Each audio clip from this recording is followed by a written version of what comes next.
السلام عليكم ورحمة الله وبركاته. أهلا بكم في قناة رامان وفيديو جديد في سلسلة شخصية هذا الأسبوع سيكون الشاعر والمفكر والكاتب الكردي أحمد بن إلياس بن رستم، والمعروف بأحمد خاني، نسبة إلى قرية خاني في منطقة هاكاري التي هو ينتسب إليها، واسمه ينطق بالكردية أحمد خاني. ولد في عام 1650 والبعض يقول 1651. درس في الكتاتيب والمدارس الشرعية في منطقة دوغبا يزيد التي انتقل إليها فيما بعد، وأصبح يدرس اللغة الكردية للأطفال. كان متمكنا فيها وفي اللغة العربية إلى درجة أنه قام بتأليف قاموس كردي عربي اسمه نوبهارا بجوكان، أي بالعربية ربيع الأطفال الجديد. أصدر عام 1683، وله كتاب أيضا عن العقيدة الإسلامية، جزء منه شعر والجزء الآخر نثر، وهو مكتوب باللغة الكردية، وتم نشره عام 2000 في السويد. هنا يجدر بي أن أقول أن الأدب الكردي الكلاسيكي في عمومه هو شعر، ليس فيه رواية. الشعر يتم تحويله إلى أغاني فلكلورية يتنقلها الناس إلى وقتنا هذا توجد أغاني فلكلورية هي عبارة عن شعر ألفه شعراء قدامى يصفون فيه أحداث تاريخية حصلت في أيامهم.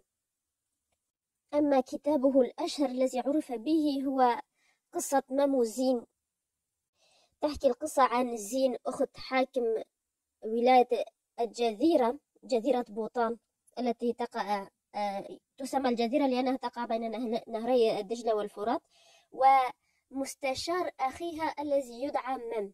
هناك قصة حب تحصل في الواقع. كنت أريد أن أسرد هذه القصة في سلسلة كاتب وكتاب، وأقوم بالحديث عن أحمد خاني والحديث عن هذه القصة، ولكن قلت ربما يود البعض قراءتها، لذا لا أريد أن أحرق الأحداث عليكم. فقد قام الشيخ محمد سعيد رمضان البوطي بترجمة هذه القصة إلى اللغة العربية. أنهى أحمد خاني رائعته ماموزين في عام 1692، ويقال أنه استغرق في كتابتها أكثر من 15 عاما. تحتوي على 2661 بيتا هذه القصة، والتي أسرد فيها الأحداث التي دارت في منطقة جزيرة بوطان في تلك الفترة، إلى درجة هي معروفة ومنتشرة، إلى درجة أن بعض النقاد يعتبرون أن ملحمة ماموزين كانت بداية الفكر القومي الكردي وبداية الرغبة في تأسيس دولة قومية كردية، لأن الفترة التي عاش فيها أحمد خاني كانت حافلة بصراعات بين الإمبراطورية الفارسية والإمبراطورية العثمانية على الأراضي الكردية. وأيضا شهدت تلك الفترة صراعات ونزاعات بين الأمراء والحكام واقتتال داخلي. أثرت تلك الأحداث على أحمد خاني ودفعته إلى دعوة لتوحيد الصف الكردي والوحدة واليقظة لما يحاك لهم من الخارج، فلم يترك فرصة إلا وكان يدعو فيها الأكراد إلى العمل من أجل التوحيد والحرية. قضى هذا الشاعر حياته في العلم والتعلم، فهو لم يتزوج ولم يكن له أبناء. أجاد بالإضافة إلى لغته الأم الكردية 3 لغات أخرى، وهي العربية والتركية والفارسية. وتوفي عام 1707 ميلادية. وقصته ماموزين رائعة وبديعة الجمال، تستحق القراءة. وإذا كنتم تودون مني أن أقوم بصنع فيديو خاص أتحدث فيه عن القصة، فليس لدي أي مانع، اكتبوا لي في التعليقات وسوف أحدثكم عن القصة بالتأكيد في فيديو منفصل. فالقصة ليست قصة حب عادية، بل يقال أنها قصة حب أبكت الفقهاء، ولكن